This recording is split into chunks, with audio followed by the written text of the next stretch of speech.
ಸಹಕಾರ ಕ್ಷೇತ್ರಕ್ಕೆ ಧುಮುಕಿದ್ದಾರೆ ಮಾಜಿ ಸಂಸದ ಡಿಕೆ ಸುರೇಶ್. ಬಮೂಲ್ ನಿರ್ದೇಶಕ ಸ್ಥಾನಕ್ಕೆ ಇವತ್ತು ಡಿಕೆ ಸುರೇಶ್ ನಾಮಪತ್ರವನ್ನು ಸಲ್ಲಿಸ್ತಾ ಇದ್ದಾರೆ. ಸಹಕಾರ ಕ್ಷೇತ್ರಕ್ಕೆ ಮಾಜಿ ಸಂಸದ ಡಿಕೆ ಸುರೇಶ್ ಬಮೂಲ್ನ ನಿರ್ದೇಶಕ ಸ್ಥಾನಕ್ಕೆ ಇವತ್ತು ಡಿಕೆ ಸುರೇಶ್ ನಾಮಪತ್ರವನ್ನು ಸಲ್ಲಿಸ್ತಾ ಇದ್ದಾರೆ. ಪವರ್ ಟಿವಿಯಲ್ಲಿ ಡಿಕೆ ಸುರೇಶ್ ನಡೆಯ mega inside exclusive.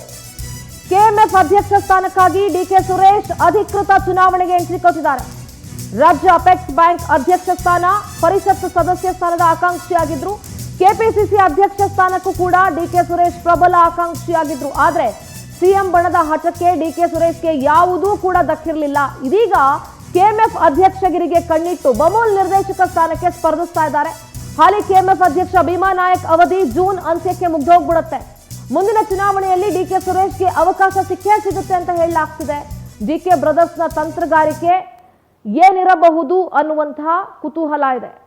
DK Suresh ನಡೆಯ ಮೆಗಾ ಇನ್ಸೈಡ್ ಎಕ್ಸ್ಕ್ಲೂಸಿವ್ ಸುದ್ದಿಯನ್ನ ಪವರ್ ಟಿವಿ ನಿಮ್ಮ ಮುಂದೆ ಇಡ್ತಾ ಇದೆ. ರಾಜ್ಯ ಅಪೆಕ್ಸ್ ಬ್ಯಾಂಕ್ನ ಅಧ್ಯಕ್ಷ ಸ್ಥಾನ ಇರಬಹುದು ಅಥವಾ ಪರಿಷತ್ ಸದಸ್ಯ ಸ್ಥಾನದ ಆಕಾಂಕ್ಷಿಯಾಗಿದ್ರು ಡಿಕೆ ಸುರೇಶ್. ಕೆಪಿಸಿಸಿ ಅಧ್ಯಕ್ಷ ಸ್ಥಾನದ ಪ್ರಬಲ ಆಕಾಂಕ್ಷಿ ಕೂಡ ಆಗಿದ್ರು. ಡಿಕೆ ಶಿವಕುಮಾರ್ ಅವರು ಕೂಡ ಅಷ್ಟೇ.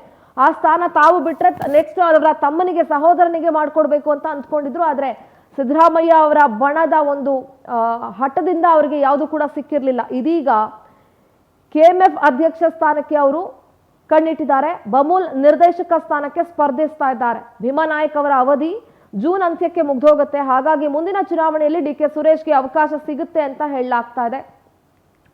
ನಮ್ಮ ಪೊಲಿಟಿಕಲ್ ಕರೆಸ್ಪಾಂಡೆಂಟ್ ರಾಘವೇಂದ್ರ ದೂರವಾಣಿ ಸಂಪರ್ಕದಲ್ಲಿ ಜಾಯ್ನ್ ಆಗ್ತಾ ಇದ್ದಾರೆ. ರಾಘವೇಂದ್ರ, ಡಿಕೆ ಬ್ರದರ್ಸ್ ಅವರ ತಂತ್ರಗಾರಿಕೆ ಇದೆಯಲ್ಲ, ಇದು ಒಂದಲ್ಲ ಎರಡಲ್ಲ, ಯಾವ್ದ್ರಲ್ಲಾದ್ರೂ ಒಂದ್ರಲ್ಲಿ ಏನಾದ್ರೂ ಮಾಡ್ತಾ ಇರಬೇಕು ಅಂತ ಅನ್ಸುತ್ತೆ. ಬೇರೆ ಬೇರೆ ಸ್ಥಾನಗಳಿಗೆ ಕಣ್ಣನ್ನ ಇಟ್ಟಿದ್ರು ಡಿಕೆ ಸುರೇಶ್, ಆದ್ರೆ ಯಾವುದು ಕೂಡ ಫಲಿಸಿರ್ಲಿಲ್ಲ. ಸಿದ್ದರಾಮಯ್ಯನವರ ಬಣ ಇರೋದ್ರಿಂದ, ಅವರ ಹಠ ಇರೋದ್ರಿಂದ ಈಗ ಕೆಎಂಎಫ್ ನ ಅಧ್ಯಕ್ಷಗಿರಿಗೆ ಕಣ್ಣಿಟ್ಟಿರುವಂತದ್ದು, ಅಧಿಕೃತವಾಗಿ ನಾಮಪತ್ರ ಸಲ್ಲಿಸೋದಕ್ಕೆ ಮುಂದಾಗಿರುವಂತದ್ದು ಬಮೂಲ್ ನಿರ್ದೇಶಕ ಸ್ಥಾನಕ್ಕೆ. ಸದ್ಯದ ಅಪ್ಡೇಟ್ಸ್ ರಾಘವೇಂದ್ರ.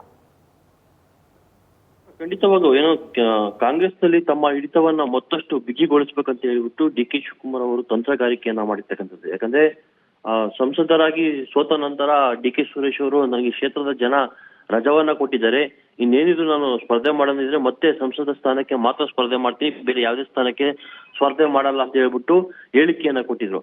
ಆ ಹೇಳಿಕೆಯ ನಡುವೆ ಇದೀಗ ದೊಡ್ಡ ಮಟ್ಟದ ಬೆಳವಣಿಗೆ ಕಾಂಗ್ರೆಸ್ ನಲ್ಲಿ ಆಗ್ತಾ ಇರ್ತಕ್ಕಂಥದ್ದು ಸಾಕಷ್ಟು ಅಸಮಾಧಾನಕ್ಕೂ ಸಹ ಕಾರಣವಾಗಿದೆ.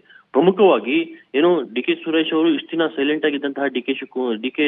ಸುರೇಶ್ ಅವರು ಇದೀಗ ಸೈಲೆಂಟ್ ಆಗಿನೇ ಬಮೂಲ್ ನಿರ್ದೇಶಕನ ಸ್ಥಾನಕ್ಕೆ ಇದೀಗ ಅಧಿಕೃತವಾಗಿ ಏನು ನಾಮಪತ್ರವನ್ನ ಸಲ್ಲಿಸೋದಕ್ಕೆ ಇವತ್ತು ಮುಂದಾಗಿದ್ದಾರೆ. ಇವತ್ತು ಅವರು ನಾಮಪತ್ರವನ್ನು ಸಹ ಸಲ್ಲಿಸ್ತಾರೆ.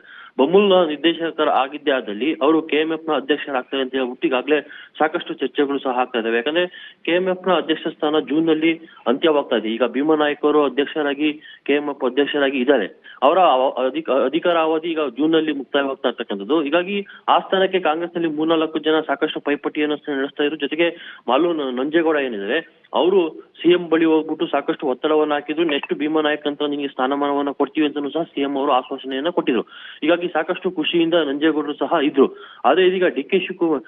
ಶಿವಕುಮಾರ್ ಅವರ ತಂತ್ರಗಾರಿಕೆ ಮತ್ತೆ ಡಿ.ಕೆ. ಸುರೇಶ್ ಅವರ ಎಂಟ್ರಿಯಿಂದ ಎಲ್ಲರ ಆಸೆ ಸಹ ನುಚ್ಚು ನೂರಾಗುವ ಸಾಧ್ಯತೆಗಳು ಅಧಿಕವಾಗಿದ್ದಾವೆ.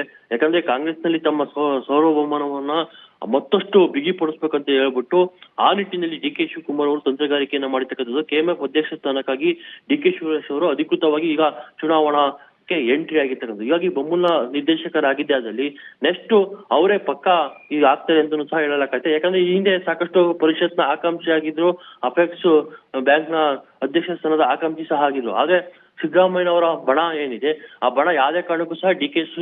ಸುರೇಶ್ ಅವರ ಕೈಗೆ, ಡಿ.ಕೆ. ಶಿವಕುಮಾರ್ ಕೈಗೆ ಹೋಗ್ಕೂಡದ ನಿಟ್ಟಿನಲ್ಲಿ ಸಾಕಷ್ಟು ತಡೆಯನ್ನ ಹಿಡಿದಿದ್ರು.